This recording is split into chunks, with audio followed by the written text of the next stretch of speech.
They're the ones with the fancy shirts here. I got you. We got a lot more recruits. Well, listen, thank you all for being here. I want to give a couple more moments of gratitude. Your South Campus president, Dr. Rolando Garcia, is an absolutely fantastic president. And then Professor Hebert, of course, I'm sure you all know very well. One of the things that is really important to remember is that there's a lot of conversations around immigration, a lot of conversations around DACA. Today in particular, over the last several months, and you might even go back in the last year or so, you can find a lot of communications around this. This institution has been fighting for immigrant students and DACA recipients for a long time, right? This is not something where we're bandwagon jumping. This is something where we've taken great pride in our immigrant population. The number of countries amounts now to about 180 in terms of representatives of our student population, which is an incredible amount of diversity, which we provide, we believe is incredibly valuable, not only to this institution and what we learn, but to our local community, to the state of Florida, and to this country. And so when we hear these discussions about DACA, one of the things that's really important is we're thinking about the families that are touched by this, but we're also thinking about the nation, our communities that are touched by this. And so I'm going to start with talking to you a little bit about some evolutions around this. As was mentioned earlier, I spent a lot of time in Tallahassee working on DACA or DACA-related issues, and I've also spent a lot of time in DC working on DACA or DACA-related issues. My job here is to serve as the General Counsel, which is to protect this institution, and then the other half of my job is to serve as the Vice President for Public Policy and Government Affairs. In simple terms, that's on the local, state, and federal side, addressing issues just like this that touch this organization and this institution, and frankly, touch all of you. And so I'm going to kind of walk through some really key evolutions when it comes to undocumented students. And we'll get into the heart of DACA shortly. But it really starts with this seminal case. I don't know how many of you are interested in being lawyers or being in politics. How many people are interested in being in lawyers at some point? No? A couple? Or one? Okay. We can talk. All right. And politics in some way? 5, 6? Okay, listen. We need good, ethical, political leaders. And so if any of you have any interest in being in political office, I promise you right now, you will get my contact information, and do not hesitate to call me, and we will sit down and talk about it. One of the biggest challenges that we have, and sometimes some of the things we wrestle with DACA, is that we don't have people who are necessarily brave enough to fight for what they know is right. And political leadership, and leadership in particular, is a capacity and willingness to fight for what is right, notwithstanding the circumstances. And so we are in the midst of a really difficult time with DACA because a lot of folks are unwilling to fight for what we know is right. But I'm going to start with law. I'm a lawyer, so I'm going to start with the law. There was a Supreme Court case out of a 1975 action, legal action, and that was resolved in 1982. It's called Haile v. Doe. This dealt with students in public schools in Texas who were barred as a result of a Texas law from enrolling in public education. This was a group of Mexican students. And so they decided they were going to file a class action lawsuit. A class action lawsuit is basically when a group of people who are all being challenged come together and say, we're going to come together as a class and we're going to file a lawsuit. So they came together as a class and filed a lawsuit, and they thought it was unfair that they would not be allowed to take advantage of public education simply because of their origin. This feels like a nice one. And so the big part of the case here is you had Texas passing this law, and they were denying public school enrollment for children who were not legally admitted or undocumented. And the basis for that was the enrollment growth was too much to manage. In Texas around this time, there was tremendous growth, and most of it was coming across, of course, from Mexico, and they said they couldn't handle it. They said they wanted to save money to improve the quality of education. That was their other reason why we need to keep these kids out of public education. And then they said they wanted to limit illegal immigration, right? Now that last one, frankly, is a big component of the discussions that we have today relating to DACA. And the court concluded that these Mexican origin children were entitled to a public education for free because they were subject to the Equal Protection Clause, and thus because others were entitled to it, so were they. And so the issue in this case was the Equal Protection Clause and about the right to attend public school. And the rule that the court decided was, it's what we call strict scrutiny. And by the way, I'm going to make sure I share this so that you all have a copy of this. And because I want you to look at it, there are some links in here, and hopefully some of you become advocates in this space, and you can rely on this and look at it with more intimacy later on. But for the moment, and I'll talk high level about it, the rule that the court looked at, it says, if the state is to deny a discrete group of children a free public education offers to others residing in the state, so if it's offered to these students, it needs to be offered to these students. That denial can only be justified by showing that it furthers some substantial interest, right? So you have to say, if you're going to treat these Mexican origin kids different than these other kids, you got to have a really strong reason for it. And I already talked to you about the reasons, right? And the court said, well, the influx of illegal immigrants is a challenge ought to be addressed. There was no evidence of that. Remember, they talked about saying there was just too many, the influx, and they said there was no evidence of that. And then secondly, they said the basis for the state's goals in limiting education of illegal immigrants is just unclear. They said that's what they wanted to do, but there was really no strong evidence to tie it to. This last one, you see it in our conversations today.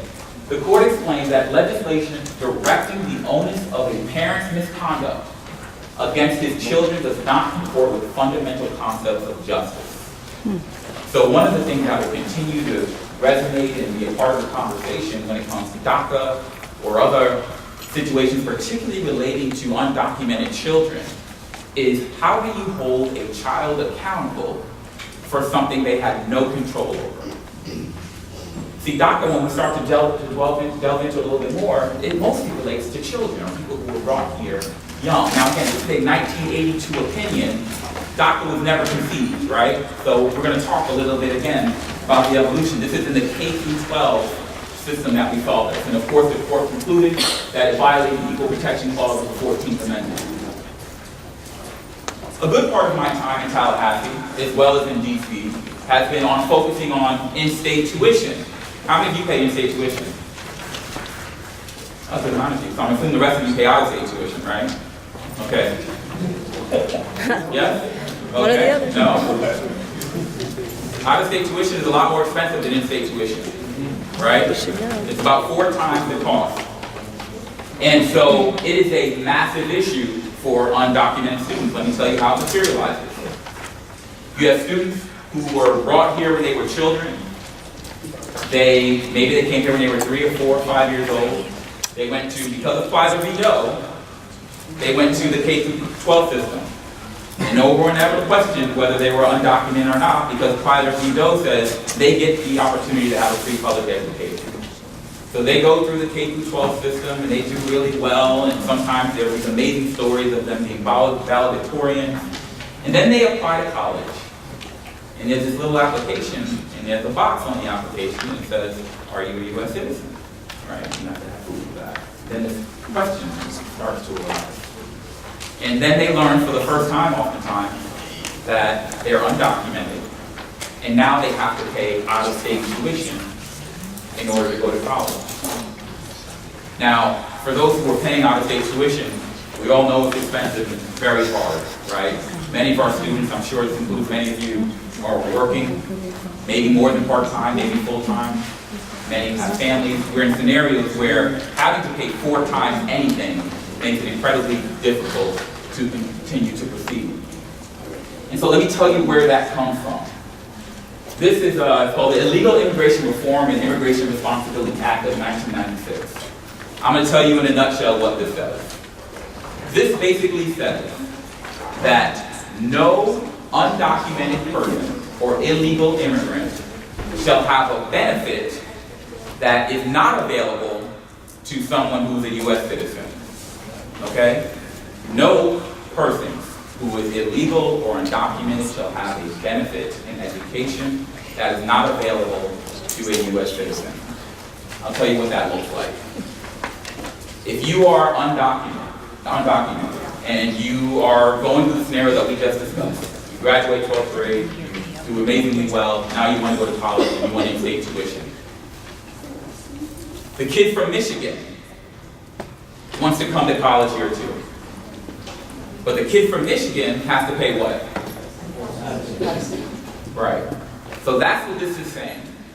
That no undocumented or illegal person shall have a benefit that is not available to a U.S. citizen. And so this has been a fight for years. This has been around for close to 20 years now. And so this has always been the gatekeeper to ensuring that there was no in-state tuition available to undocumented students, potentially. But there's a question about how to get around this, frankly. And so when I spent a lot of time in Tallahassee, we were able to be quite successful a few years ago. When I spent my time in Tallahassee working on this issue in particular, we started asking ourselves, how do we get around it? What is the opportunity here? And so I'm going to tell you, because right now, at least as of 2014, students who are undocumented do get the benefit of in-state tuition if they meet certain qualifiers. Okay? So here are the qualifiers. Bottom line, these 3 bullets. 1, attended a secondary school in this state for 3 consecutive years immediately before graduating from a high school in this state. Right? 2, applied for enrollment in an institution of higher education within 24 months after high school graduation. And 3, submits an official Florida high school transcript as evidence of attendance and graduation. So I want you to remember the student I described to you, right? Has been here since they were a child, has gone through the K-12 system, they've graduated, and now they want the great benefit of going to college.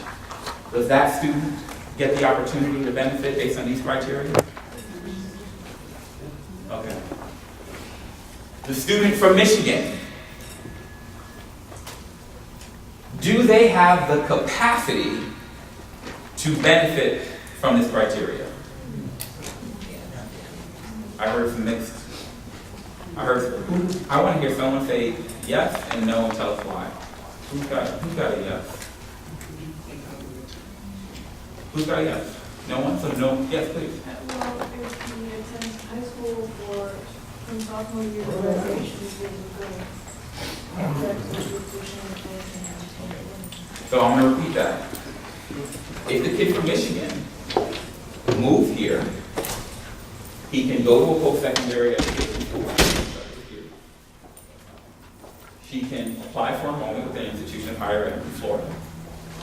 And they can submit a Florida high school transcript. Right? They're a U.S. citizen.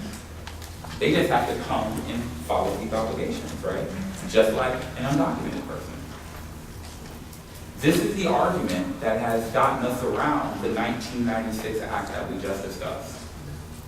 And so I share this with you because one of the things to be conscious of, as you think about how you feel about DACA and how you want to redress concerns that you may have about DACA, you've got to be thoughtful about it, right?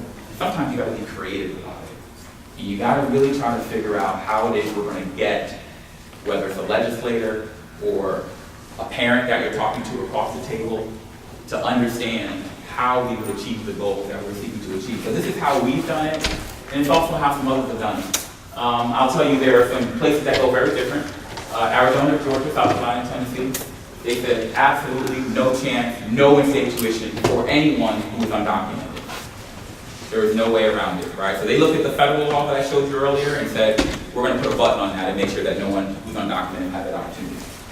Other states, Arkansas, California, Colorado, of course us, Illinois, Kansas, you can see the others there. They've actually overtly granted in-state tuition for the undocumented students. And they all have slightly different terms on the law, but they're very similar to what we've been able to do. Any questions?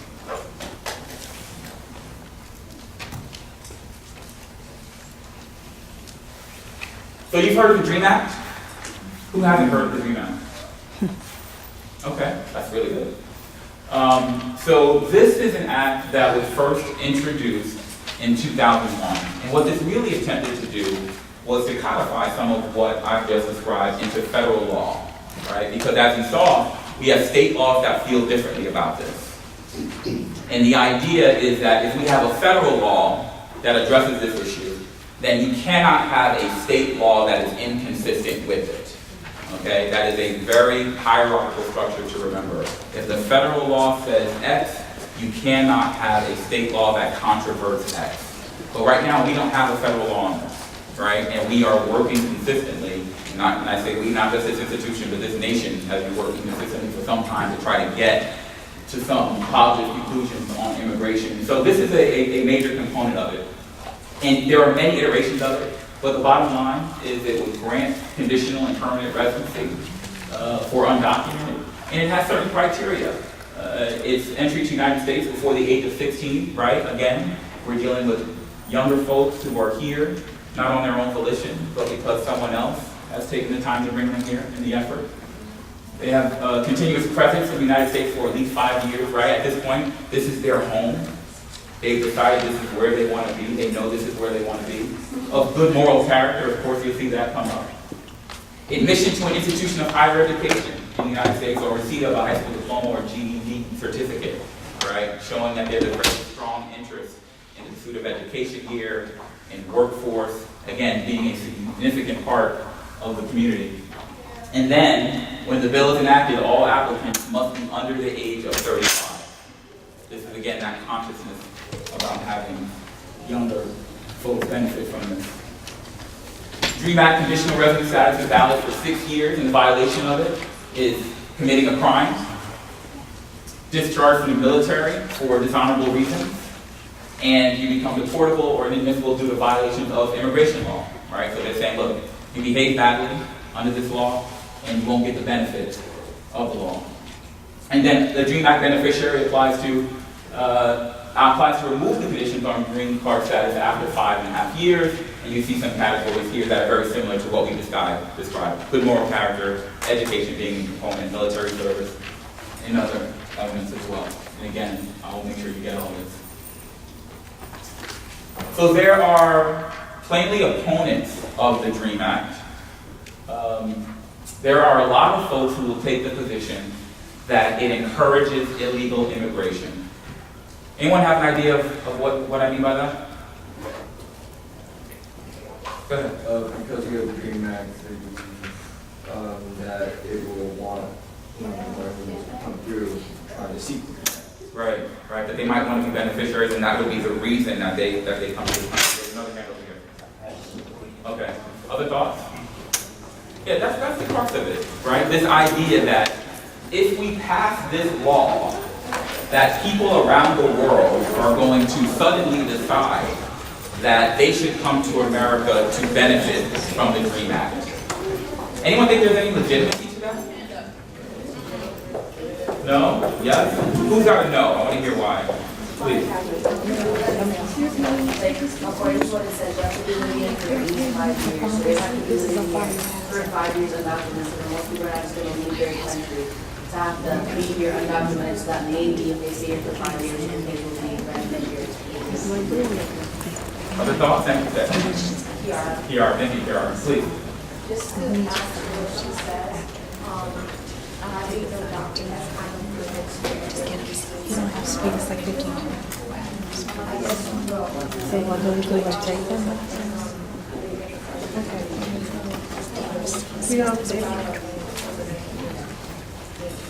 And what's your name? Jenny. So Jenny said that without a source of income, without proper documentation, it's very hard to live and to succeed, right? Other thoughts about this idea that it encourages illegal immigration? Anyone agree that it encourages illegal immigration? No? So it cuts things.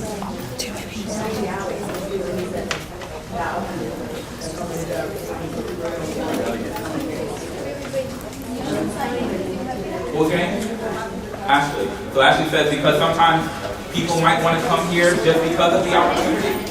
Maybe they are willing to work and wait out 5.5 years. Please, tell us your name and your comment. Very good.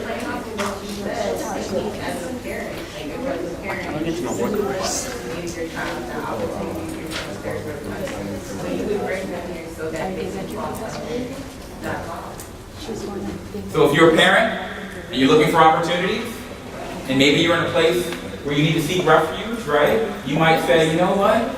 I like the direction they're moving in. I think I want my kids to benefit from that.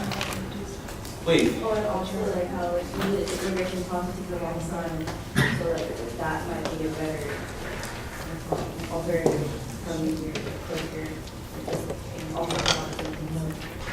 it is a clear track, right? A lot of times when folks are looking for citizenship or legal residency status, it is so amorphous and so difficult to manage, and no clear timeline, right? And here we are talking about some timelines. You had a comment as well, sir. Yeah, What's your name? Casey. Casey. I was gonna just add what you said, because the immigration system is so cut in other countries coming here that some people, people who don't really need it get their citizenship here, and the people who really need to be here, they just don't have the resources or the contacts to get it done, so they just report it. All right. No, potentially. Listen, these are arguments that are all made on Capitol Hill, right? Not just here, but they're being made all over the nation, in different capitals around the country. And these are the heart of some of these issues, right? If by doing this, are we encouraging bad behavior, or are we supporting good folks, right? Who've been here and are dedicated, essentially, although not in name, but citizens and residents of our communities. Reward undocumented individuals. What does that mean? Please. Meaning, Say your name. Drake. Meaning if you come here and, you're beneficiary of these acts, you will be rewarded for, not going through the process of becoming legal immigrant. Yeah, that is the heart of it, right? It's this idea that there are all these people here, and they're here illegally, and the thought is, by opponents, why would we reward them for that? Right, that's the thought. No matter how you fall on this, it's so important to be thinking about how opponents and soon proponents are thinking about it as well.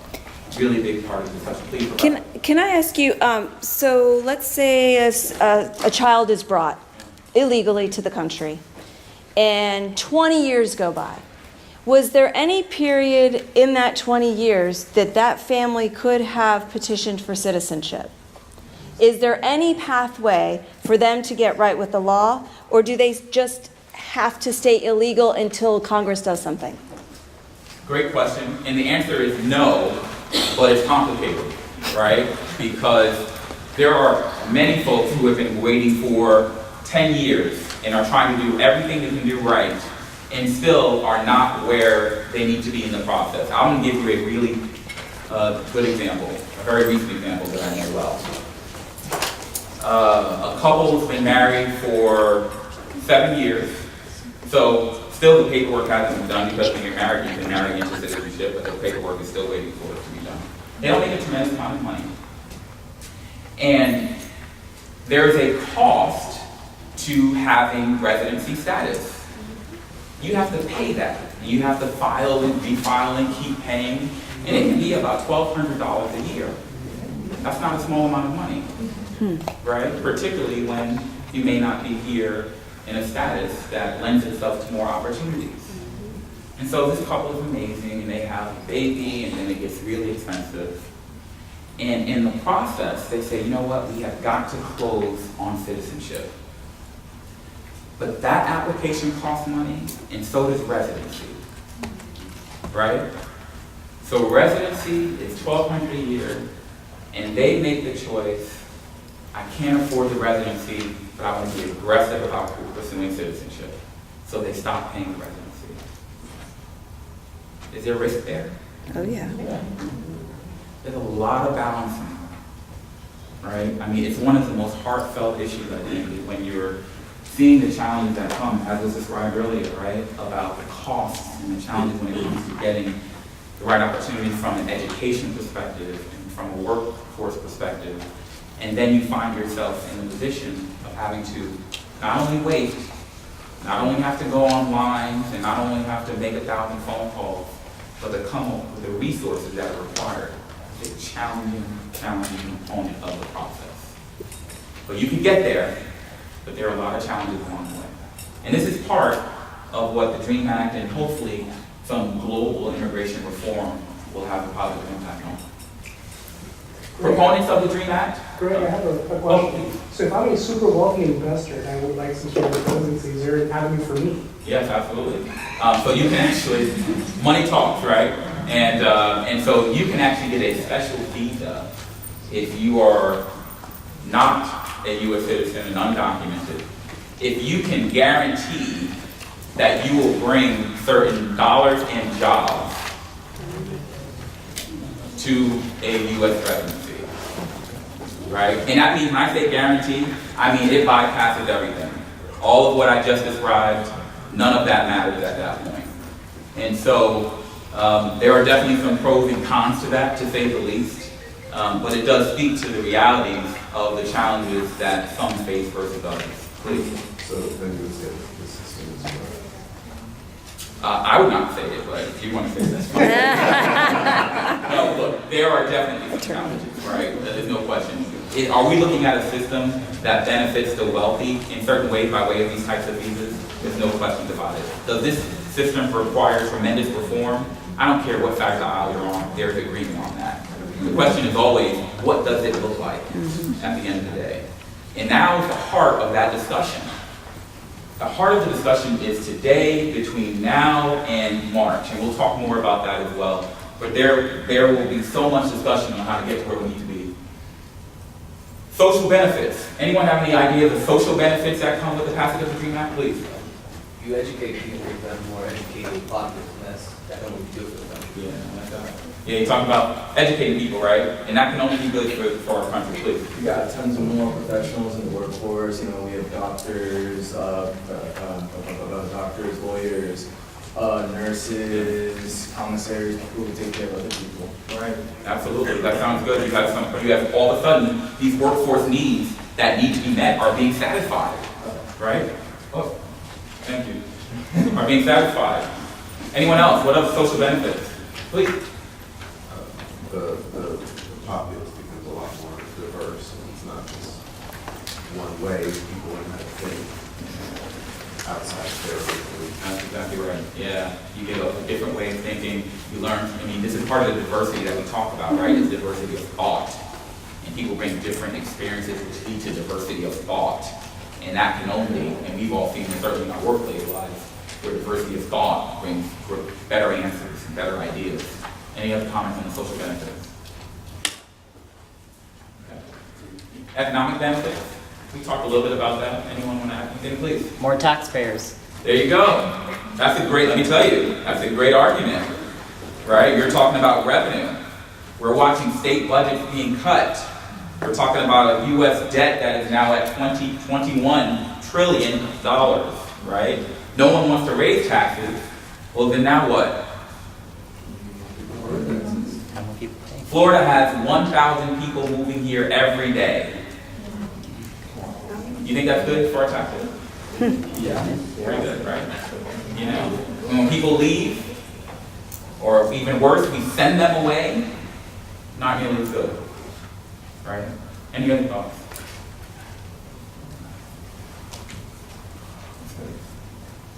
And of course, the fairness to children argument, right? We talked about the appeal to the intellect. This is more of the appeal to the heart in many ways, right? A lot of kids who are here and don't know the difference between being documented or undocumented and don't learn it until they have to learn the hard way, whether it's by applying to college or some other circumstance. That's unfortunate. So as I mentioned, the DREAM Act has unfortunately yet to pass. It's been around since 2001. And there's been I could have had 10 slides of different versions of the DREAM Act because it has not failed for lack of effort, because there have been so many iterations, and one's a more recent one. It's called the Recognizing America's Children Act. I say this because he's in our own backyard, and if any of you ever go to Miami, Carlos Cabello that is, or go to DC, it's a great person to talk to. Congressman Carlos Cabello is pushing, and he said there are many young immigrants in our country who came in voluntarily with their families as minors. They have grown up with our own kids and attended American schools, many speaking only English. Today they are trying to make a contribution to our great nation through the economy or our military. They are in our military. These are undoubtedly America's children. Carlos Cabello is, he's really been front line. I talked to you about leadership earlier, right? It's really easy to lead on easy issues when you know there's not going to be any enemies to you. He's recognizing that there are a tremendous number of enemies and he's still fighting. Those are the kinds of leaders that we need in Congress and at every level of political government. So DACA, June 15, 2012, right? You've, I'm sure, talked about it to some extent before today. This was basically the result of an Obama executive order, having considered so many of the factors that we've already discussed here today. Main component of it, of course, there are a lot of components to it, but addressing young children, right? That's the really part of the story. The age cap is 31, and you have to have entered the U.S. before June 15, 2007 as a child under 16, right? So there are some very clear lines there. And to focus on higher education, right? We talked about in-state tuition and scholarships, and more will apply to college without fear of deportation. Any sense of what I'm talking about there? Yes? Some people that are undocumented feel that if they do apply for college, they would be outed in some way, and like they can be tracked and found out and then kicked out the country. Yeah. Good point. For those who didn't hear, there are folks who apply for college who are feared that they'll be outed in some way, right? And then they'll be deported outside the country. There was some research that showed, so all of our applications, or at least a lot of them, at institutions of higher education now are done online. And there are institutions around the country that came together and there was some research. There's always research and think tanks and bodies that kind of aggregate data and information. And they noticed that a significant portion of applicants with ethnic names or backgrounds, they would get to the question in the online application about U.S. citizenship, and then they would stop answering that question and the rest of the question. That's the fear that comes with it. Now, if you have some type of permanency, that alleviates that fear. We all talked about, and we know otherwise we wouldn't be here, the importance of value of getting in a higher education. Eligibility for driver's license. What does that have to do with education? How many of you drove to school today? Okay. Right? We're driving to school, we got to figure out how to traverse going from campus to campus, or home to campus, or daycare to campus, or whatever it may be, right? A lot of us are doing that in our vehicles, so that was a really important component of it. And of course, the work authorization component, right? Some people are just as fearful about being audited by applying for a job and don't know how the employer is going to feel about that. And so all of a sudden you get a DREAM Act in place, and you have the capacity of DACA in place, and DACA was allowing this, and for another 2 months will. Here's what it doesn't do. And there's some buzzwords in here, and we'll start with the first one, granting a pathway to citizenship. This phrase, pathway to citizenship, you'd be surprised how much politicians care about words, right? They actually polled this phrase, pathway to citizenship, and it polled at like 3%, something like that, whether you are a Democrat or Republican, because it's a hard word to use and still get things done. Now, I think there's going to have to be some discussion around it. It's all about the vernacular at the end of the day. But you know, people appeal to their bases and all kinds of things, and this phrase doesn't pose well. But it does not grant a pathway to citizenship. Carlos Cabello, by the way, does use the phrase pathway to citizenship in his bill. It doesn't provide for federal financial aid. That's still a major hurdle, right? Because we've already talked about the lack of resources that sometimes come with it. But no federal financial aid is still available. State aid, yes. And then applying to parents of children born or illegally residing in the United States. We know that doesn't exist as well. If you're a child, you were born here, and you get the benefit of DACA, and if you're, or you weren't born here, excuse me, but you get the benefit of DACA, your dad or your mom who wasn't born here will not get the benefit of DACA just because you do. Which is why we unfortunately see some very horrific stories about parents being separated from their children, notwithstanding the fact that their children have been here forever, that they're the only parents in the country that they know, and these other unfortunate factors. The impact, pretty big, right? We know that this number fluctuates, 11.4 million, but it's about 11, you'll see 10 to 12 undocumented immigrants here. And then the legal status for up to 5 million of them could be impacted. That is massive, right? I mean, you think about the education, the workforce, and the family and the children. You think about that number, that's a pretty significant impact. So we're kind of trying to figure out where we are on this issue.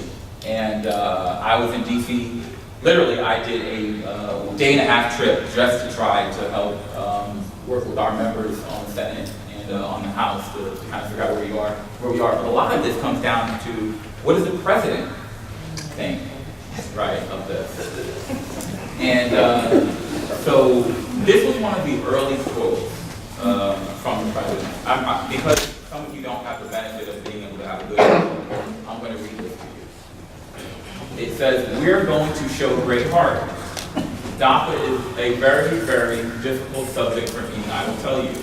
To me, it's one of the most difficult subjects I have because you have these incredible kids, in many cases, not in all cases. In some of the cases, they're having DACA and they're gang members and they're drug dealers too. But you have some absolutely incredible kids. I would say mostly they were brought here in such a way, it's a very, very tough subject. We're going to deal with DACA with heart. I have to deal with a lot of politicians, don't forget, and I have to convince them that what I'm saying is right, and I appreciate your understanding. But the DACA situation is a very, very difficult thing for me because, I love these kids. I love kids. I have kids, grandkids. I find it very, very hard doing what the law says exactly to do. And the law is rough. I'm not talking about the laws. I'm talking, the existing law is very rough. It's very, very rough. So, just a show of hands.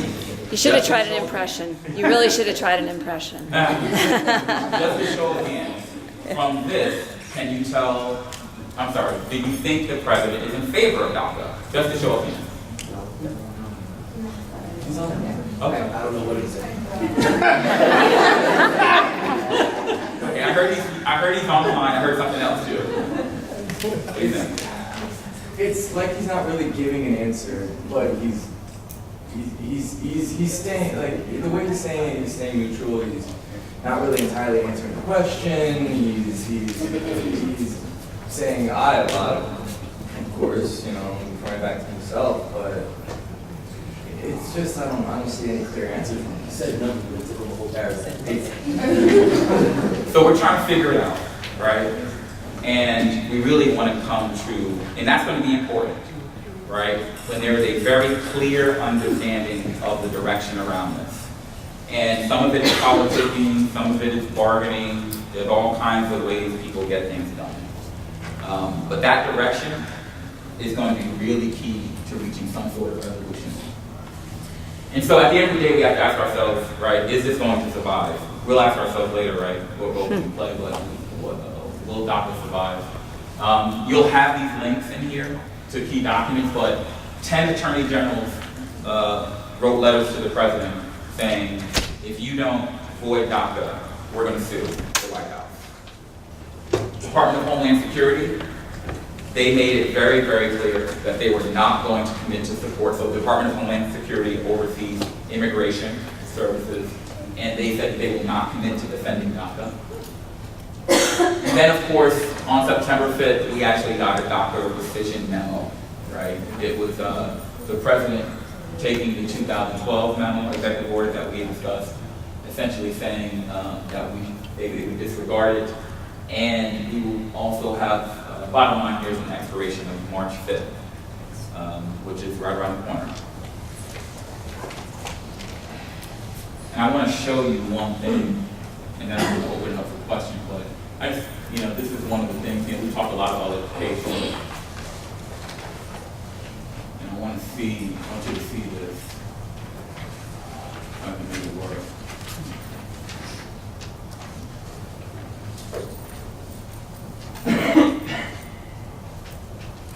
Let me be frank. I am not going to stand up here and give you the traditional Hallmark version of a valedictory speech. Instead, I'd like to offer you a different kind of speech. one that discusses expectations versus reality. Many of you see me standing up here and assume that my life must be pretty great. My parents must be very proud. Nevertheless, I think it's important to note that those are only half-truths. Those are the expectations. My reality has been quite different. On July 11, it will be exactly 6 years since I moved to McKinney from Mexico City, where I was born and raised. When people see me standing up here, they see a girl who's young-bound and who seems to have her life figured out. But that is far from the whole truth. So at this time, if I may, I'd like to convey my fair share of realities. Unexpected reality number 1. At the age of 11, I was nothing more than a girl with an abusive and alcoholic father who had to depend on her mother's strength. A girl whose only dream was to someday become an American. A naive girl who thought that moving countries would solve all of the problems in her life. Unexpected reality number 2. At the age of 12, I was faced with the task of having to embrace and fit into a new culture. Oftentimes, my intelligence was questioned due to my background. I was also faced with the task of giving up a part of my childhood to help raise my little sister, Andrea, while my mom worked from morning until late at night. School became my safe haven because despite not having internet, a washing machine, or even my own bed, I always had knowledge at my fingertips thanks to the library at my school. And not only that, but I also realized that that might be the only way I might be able to help my family. Although we do not all share the same struggles, and we haven't gone through the same hurdles throughout life, we do share some of the same sentiments. I know what it's like to be put down, to have your accomplishments and acknowledged, to feel powerless.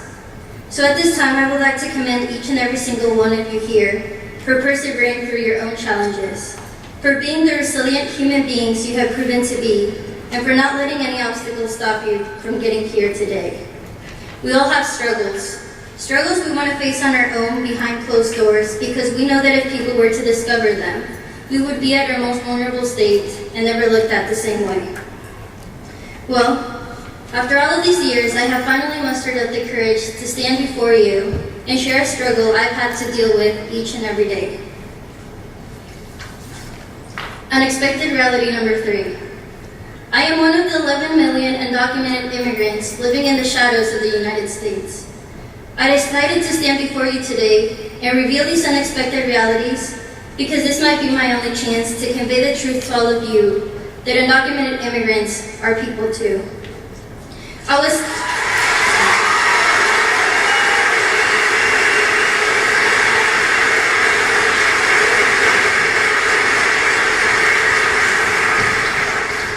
hesitant to speak about this here today because of the great divide of opinions concerning the topic of immigration in America.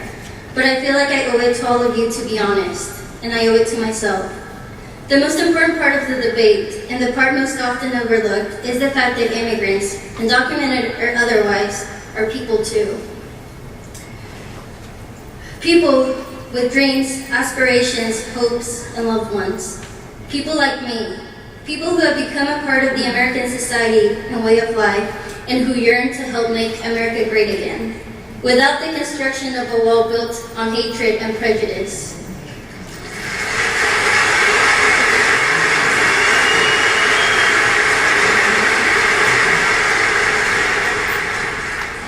We are here without official documentation because the U.S. immigration system is broken, and it has forced many families to live in fear.